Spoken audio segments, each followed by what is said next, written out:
Freedom for former Meta Governor Alan Jara and 5 others held by the FARC could be around the corner. Jara's family hopeful the FARC makes good on the promised release, but the question is when? Liberal Senator Piedad Córdoba once again involved in the details of how it might happen. More protests in support of the jailed leaders of the dismantled financial pyramid now on trial in Bogota. We begin with promises of a hostage release by FARC guerrillas, promises made last year, promises that have yet to come true.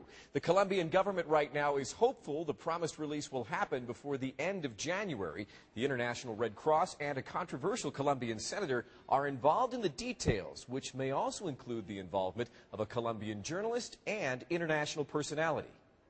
Liberal Senator Piedad Córdoba arrives at the Casa Nariño Wednesday morning for meetings with Colombia's Peace Commissioner, Luis Carlos Restrepo. They're discussing details of the planned release, but so far the FARC has not said where or when.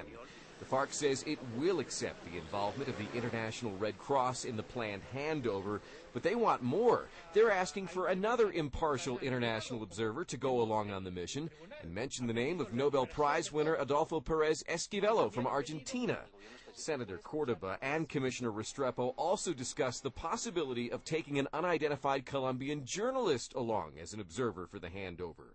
The FARC has issued a statement saying they will do the handover in 2 different locations, splitting up the group of hostages, which includes former Meta Governor Alan Jara and former Valle Cauca politician Sigifredo López. There will be 4 other hostages from the military and national police to be set free, but the FARC has not yet handed up the names. The families of Jara and Lopez say they are optimistic. Claudia Rujeles, Alan Jara's wife, says she's certain the FARC will release her husband as promised because they are not asking for complicated demand. Sigifredo López's wife, Patricia Neto, says she too is confident. There's no turning back, she says. This release will happen, but the question is when. The Colombian government says they will guarantee the security of the handover operation when it happens and that they trust in the International Red Cross and have authorized Senator Córdoba to be part of the mission. In other news from Colombia, dozens marched in Bogota against the government of Israel and its attacks on Palestinians half a world away. The march started at the National Park and ended at the Israeli embassy.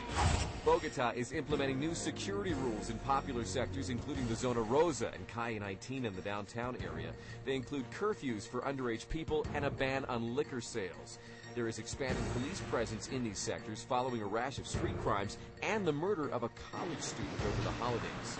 A small explosion in Ciudad Bolivar in the south of Bogota Tuesday night, a grenade going off near a residential area. 6 people were hurt, several buildings were damaged. Police also found a cache of ammunition nearby. Another small explosion in Ciudad Montes early Wednesday. 1 person was arrested leaving the scene. So far, no one has claimed responsibility for the blast that happened in Ciudad Bolivar, and police are not yet pointing fingers. Court proceedings into the DMG pyramid scandal are on hold until the end of the week, after the lawyer for one of the lead defendants resigned from the case without explanation. DMG founder David Murcia and several others are accused of running one of the biggest get-rich-quick schemes in Latin America using drug money. And hundreds of children who were upset they bought tickets to a clown show that did not go on as planned finally got their money's worth. The group of clowns sold more than 250 tickets to a planned performance in Soledad Atlántico, then didn't show up for the performance. Well, the clowns apologized and put on a great show for the kids on Tuesday night.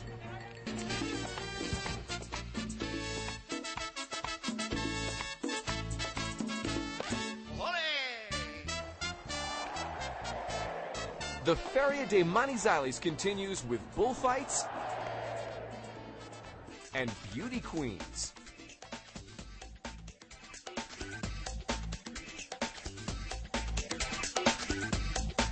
The women are competing for the title of Reina del Café, or Coffee Queen, because as you know, Manizales is part of Colombia's coffee triangle, where the best coffee beans in the world are grown. Many of the beauty queens took time to visit a Manizales hospital.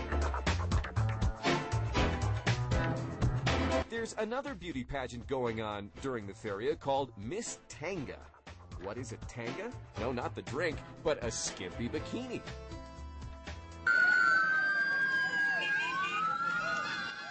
Also in the city, go-kart racing, part of the extreme sports taking place as part of the feria. Later, there will be monster trucks and boxcar races. I'm Brian Andrews reporting the news from the RCN News Center in Bogota. We're going to leave you today in Valledupar in Cesar, which celebrated its 459th birthday Tuesday night with a huge concert and show. That's RCN News in English, bringing Colombia to the world.